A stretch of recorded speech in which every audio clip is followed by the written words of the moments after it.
নমস্কার, আমি সঙ্গীতা আর আপনারা শুনছেন বহিঃপ্রকাশ। আজ পড়তে চলেছি শ্রী প্রচেত গুপ্তের উপন্যাস ৩ নম্বর চিঠি। সবসময়ের মতন একটাই অনুরোধ রইল, যদি চ্যানেলটিতে নতুন এসে থাকেন প্লিজ চ্যানেলটিকে সাবস্ক্রাইব করবেন আর ভিডিওটিতে একটি লাইক করবেন, কমেন্ট করে জানাতে ভুলবেন না। এখন পড়ছি ৩ নম্বর চিঠির পর্ব ৩। কমলা দেবী চলে যাওয়ার পরপরই আমি ৩ নম্বর চিঠি আর পৃথার ঠিকানা লেখা কাগজটা নিয়ে বেরিয়ে পড়েছি। রাস্তা পেরিয়ে প্রথম যে ট্রামটা পেয়েছি তাতে উঠে এসে পড়েছি অফিস পাড়ায়। এখন বাসস্টপে দাঁড়িয়ে অফিস পাড়ার ব্যস্ততা নকল করার চেষ্টা করছি। আধ ঘন্টা হতে চলল কোট প্যান্ট পরা লোকটা ছটফট করছে। মনোফোনে কল্যাণের সঙ্গে কথা শেষ করে তার উপর নজর রেখেছি। ৯-১০ বছরের একটা বালক ভিখিরি এসে লোকটাকে বিরক্ত করছে।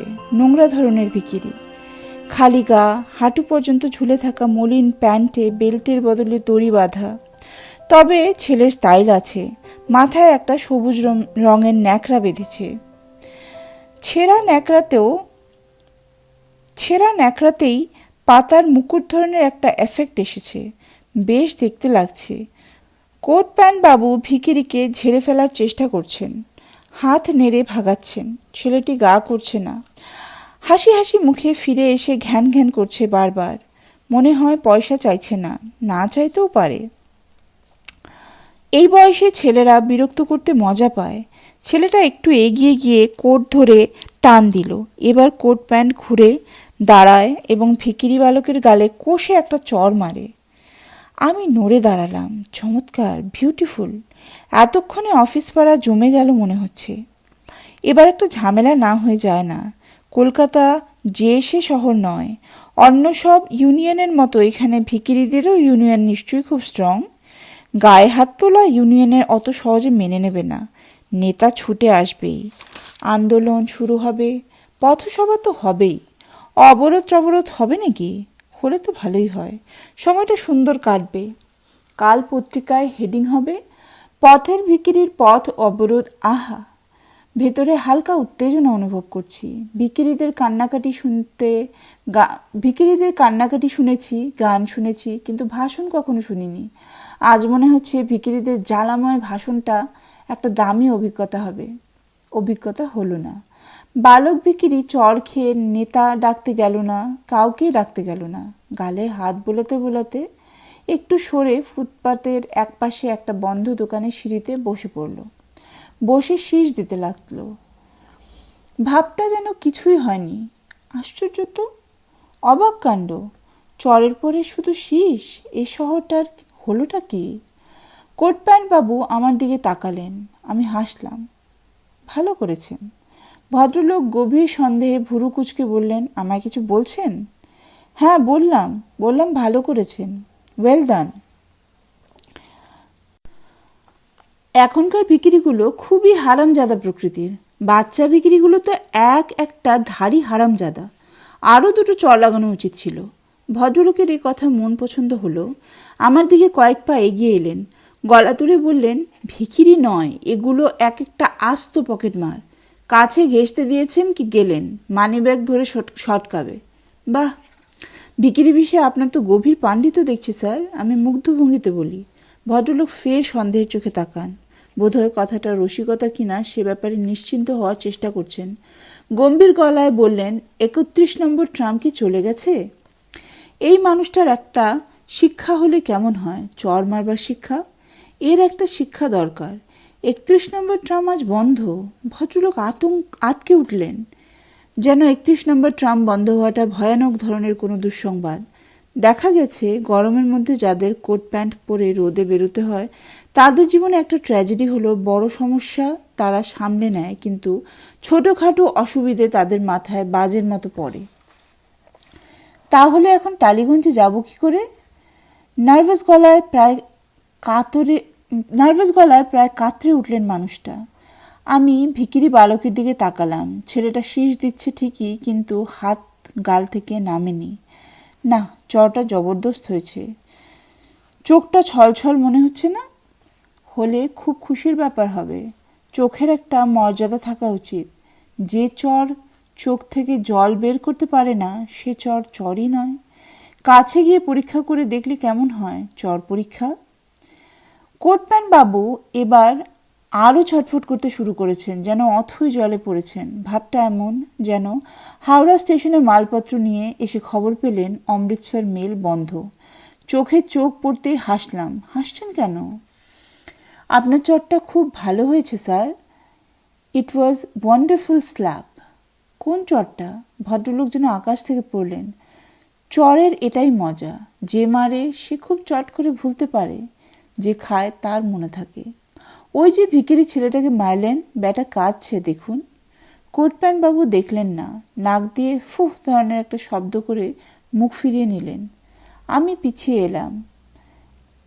খেলা জমে যাচ্ছে। গলা নামিয়ে বললাম, আপনি আর দেরি করবেন না, একটা ট্যাক্সি ধরে চলে যান স্যার।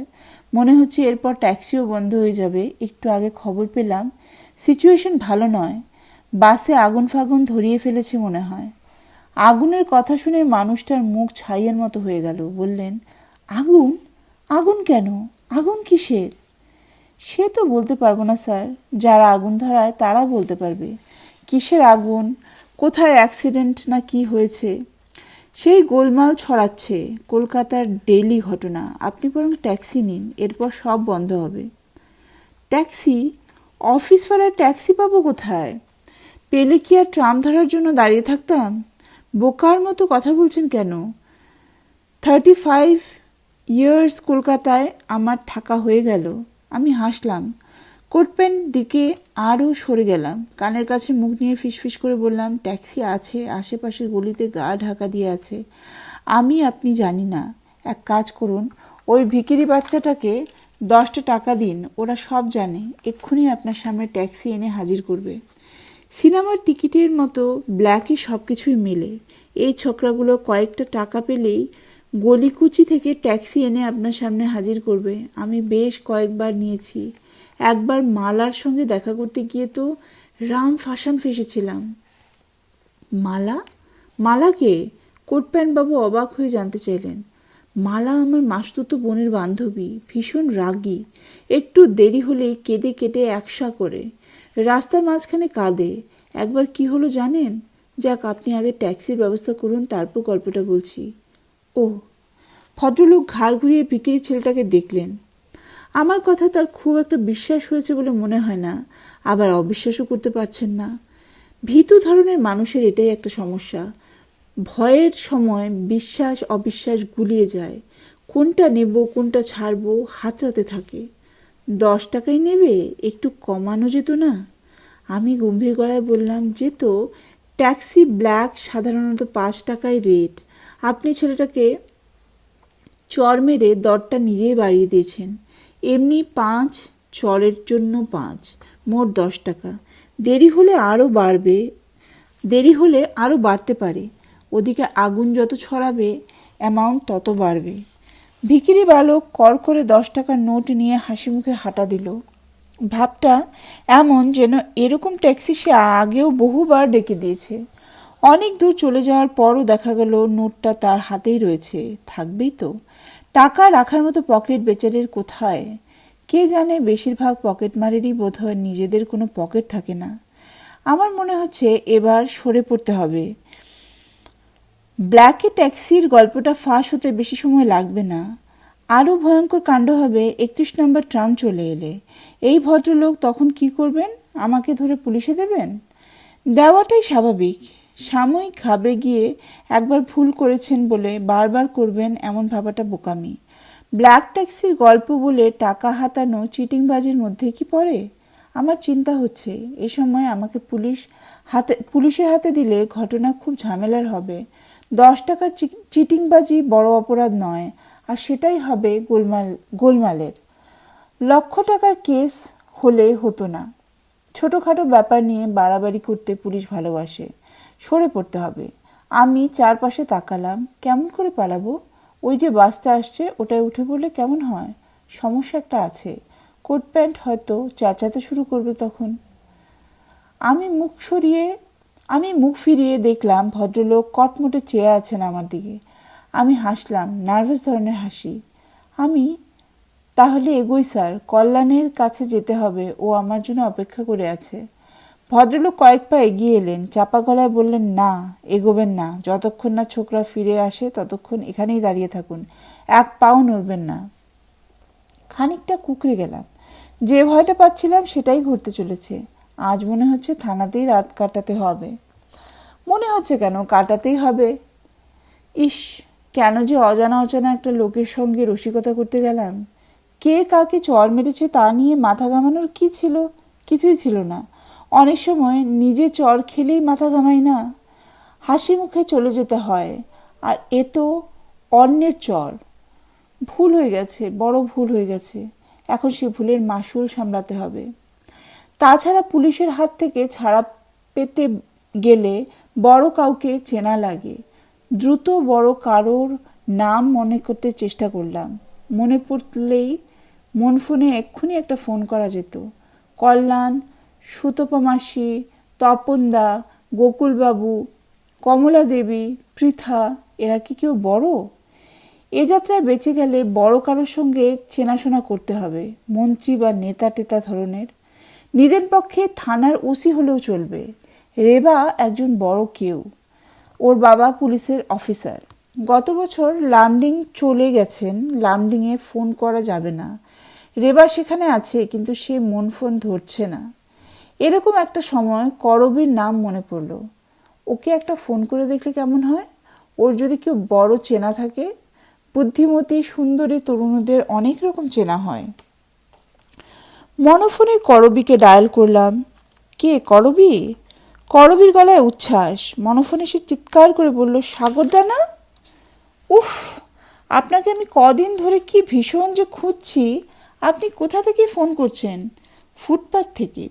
ফুটপাত? ফুটপাতে কি করছেন? পুলিশ ভ্যানের জন্য অপেক্ষা করছি। আর একটু পরেই ভ্যান চলে আসবে, তাতে উঠে আমাকে থানায় যেতে হবে।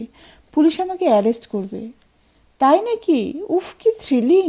আপনার গলা শুনে মনে হচ্ছে ভয়ানক ধরনের একটা পেট্রিয়ার্কি কাজ করে ফেলেছেন। কি করেছেন বলুন তো? লর্ড মাউন্টব্যাটেনকে বোমা মেরেছেন নাকি? ঠাট্টার বিষয় নয় করবী, খুব নার্ভাস লাগছে। আমি কখনো অ্যারেস্ট হইনি। ঠাট্টা করতে গিয়ে একটা বিচ্ছিরি ঝামেলায় জড়িয়ে পড়েছি। নার্ভাস লাগার কি আছে? একটা টুলের উপর উঠে আবৃত্তি শুরু করে দিন। ফাঁসির মঞ্চে গেয়ে গেল যারা জীবনের জয়গান। ফাঁসির মঞ্চে গেয়ে গেল যারা জীবনের জয়গান। আমি একটা মালা কিনে এক্ষুনি আসছি, পুলিশ ভ্যানে ওঠার আগে পরিয়ে দেব। উফ, মেয়েটা বুঝতে চাইছে না। হতাশ গলায় বললাম, শোনো করবী, একটা ভিখিরি ছেলেকে চিটিংবাজিতে নামিয়ে ফেঁসে গেছি। ছেলেটা পকেটমার বলে মনে হচ্ছে। কাজটা করতাম না। একটা কোট পরা লোক ছেলেটাকে থাপ্পড় মারলো বলে মেজাজটা বিগড়ে গেল। পকেটমারকে থাপ্পড় মারবে না তো কি করবে সাগরদা? চুমু খাবে? হি হি, আপনি না কি যে, বাহ, পকেট মারার আগেই থাপ্পড় মারবে? এ যে খুন করার আগেই ফাঁসিতে ঝুলিয়ে দেওয়া। যাক করবী, ওসব ছাড়ো। এবার একজন ক্ষমতাবানকে এক্ষুনি দরকার, যে আমাকে পুলিশের হাত থেকে ছাড়াবে। তোমার ছোট মামা ভোটে দাঁড়িয়েছিল না একবার? তিনি যখন ভোটে দাঁড়িয়েছিলেন, তিনি নিশ্চয়ই ক্ষমতাবান। এতক্ষণ পরে করবীর গলায় আমার জন্য যে সত্যি উদ্বেগ ফুটেছে তা এজন্যই এতক্ষণ পরে করবীর গলায় আমার জন্য যে সত্যি উদ্বেগ ফুটে উঠেছে, এজন্য মেয়েটাকে ভালো লাগে। অন্যের দুঃখ বেশিক্ষণ সহ্য করতে পারে না। ওর সুন্দর মুখের থেকেও এটা বেশি সুন্দর। চেষ্টা করলে সুন্দর মুখ জয় করা যায়, কিন্তু এই জিনিসটা জয় করা যায় না, হার মানতে হয়। সাগরদা, আমার ছোট মামা ভোটে হেরে গিয়েছিল। হারা লোকের ক্ষমতা থাকে না। তাছাড়া আপনাকে বলতে অসুবিধে নেই, লোকটা মোটেও সুবিধের নয়। শুনেছি কাজ করতে বললেই ঘুষ নেয়। তবু আমি দেখছি, আপনি চিন্তা করবেন না। দরকার হলে আমি নিজে চলে আসছি। ফোন ছেড়ো না করবী, একটা জরুরি কথা আছে। এর চেয়েও জরুরি? হ্যাঁ, এর চেয়েও জরুরি। তুমি কি আমায় কোনো চিঠি লিখেছিলে? করবী কয়েক মুহূর্ত অবাক হয়ে বলল, চিঠি? আপনাকে আমি চিঠি লিখতে যাব কেন? মনোফোন ছেড়ে খানিকটা নিশ্চিন্ত হলাম। যাক, 3 নম্বর চিঠি তাহলে করবীরও নয়। সম্ভাব্য প্রেরকদের তালিকা থেকে আরও একটা নাম বাদ গেল। আমি ভয়ে ভয়ে কোট প্যান্ট ভদ্রলোকের দিকে মুখ ফেরালাম এবং তখনই দেখতে পেলাম ভিখিরি বালক আসছে। একা আসছে না, সত্যি সত্যি একটা ট্যাক্সি নিয়েই এদিকে আসছে সে। ড্রাইভারের পাশে বসে আছে ছোকরা। বসে নয়, আর্ধেক বসে, শরীরের বেশিরভাগটাই বের করা জানলা দিয়ে শূন্যে ঝুলছে। হলুদ দাঁত বের করে ব্যাটা হাসছে, হাত নাড়ছে। ভাবটা এমন যেন মহা আনন্দের কিছু করেছে, যেন পক্ষীরাজে চড়েছে হারামজাদা। অফিস পাড়ার ক্লান্ত বিশ্রী হাওয়ার মধ্যে মাথায় ন্যাকড়া মুকুট পড়েছে, পত পত পত করে উঠছে। আমি মুগ্ধ হয়ে তাকিয়ে রইলাম। ছোকরাকে গ্রিক মাইথোলজির কিশোর নায়কের মতো লাগছে। বুক পকেটে 3 নম্বর চিঠি আর পৃথার ঠিকানা নিয়ে হাঁটতে শুরু করলাম আবার। আজ এ পর্যন্তই রাখছি। আপনাদের শোনার জন্য অনেক অনেক ধন্যবাদ। ভিডিওটিতে একটি লাইক এবং কমেন্ট করবেন। ধন্যবাদ।